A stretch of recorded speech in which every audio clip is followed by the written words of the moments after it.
Someone points a camera at you. Maybe it is a group photo. Maybe it is a friend saying, "Come on, just one," and something inside you immediately tightens, not because you look bad, not because you are having a bad time.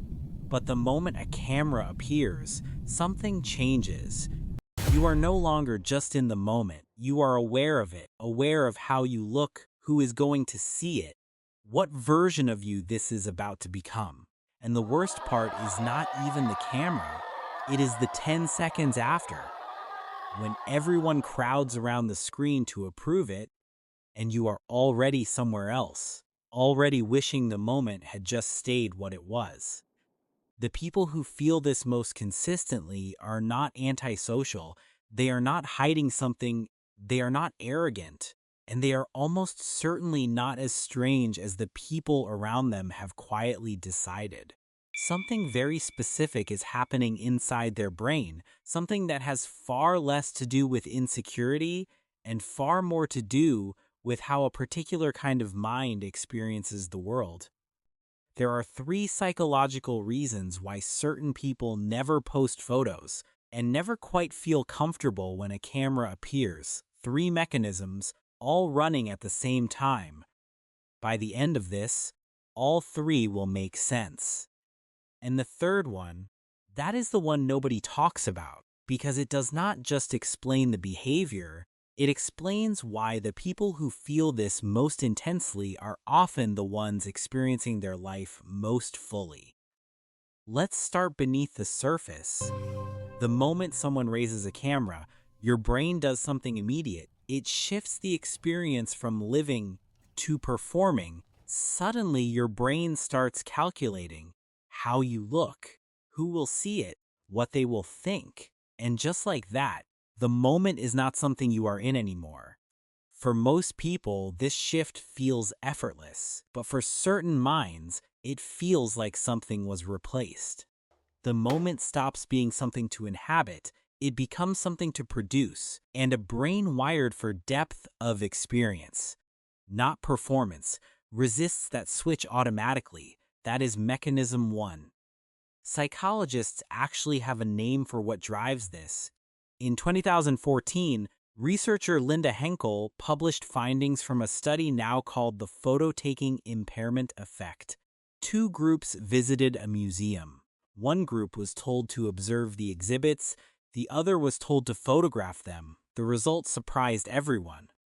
The group that photographed remembered significantly less the following day. Less detail, less emotional texture, less genuine connection to what they had seen. The group that simply looked remembered more because their brain processed the experience rather than outsourced it to a lens.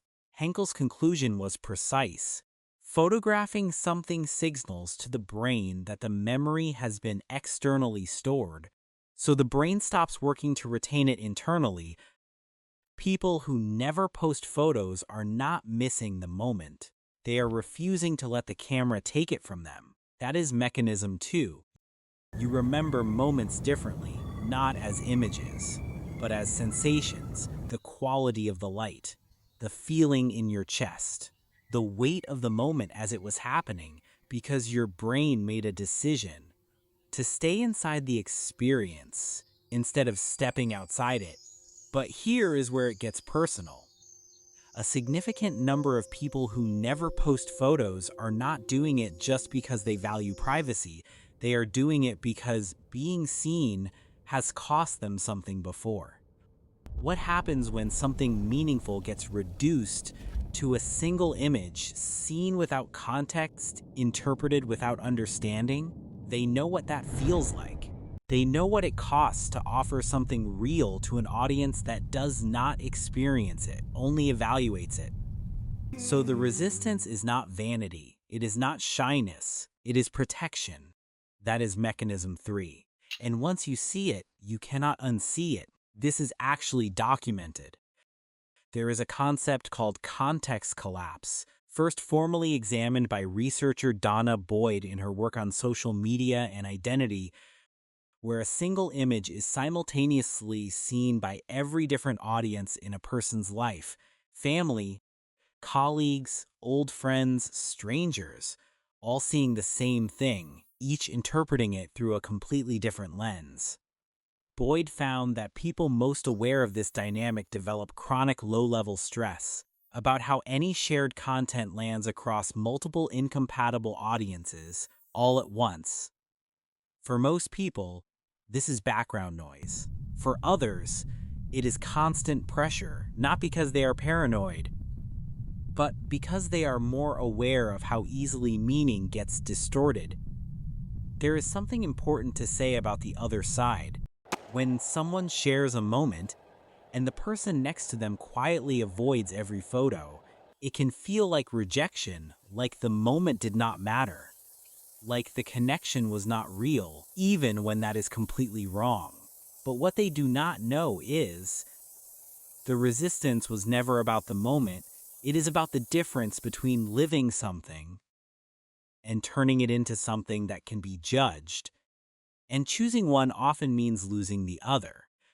Most people misunderstand this completely. They call it antisocial, secretive, avoidant. It is none of those things. It is preservation. Where most people see documentation as an extension of experience, this mind sees it as a trade-off. Not because the moment was not worth sharing, but because it was worth more than what sharing would reduce it to. People like this tend to share something else in common. Ask them for photos. There is almost nothing. Ask them what it felt like, and they will tell you everything, because their attention was never on how the moment looked. It was on what the moment was. Their brain is not tuned to documentation. It is tuned to depth. And that is why they remember what others forget. None of this means you cannot experiment with sharing. The most effective approach is simple. Keep it private. Photos taken for yourself, stored for yourself, not for an audience. Not as performance. Neuroscientists call this autobiographical memory support, using images not as public documentation, but as personal sensory anchors. When there is no audience to perform for, the brain stops running its social evaluation program, and the image becomes a memory instead of a product. The goal was never to share more. It was to protect what actually matters. The belief that not posting makes you antisocial, that part is wrong. You are not hiding. You are not difficult. You are someone whose brain learned, through real experience, that a moment fully lived is worth more than a moment perfectly captured.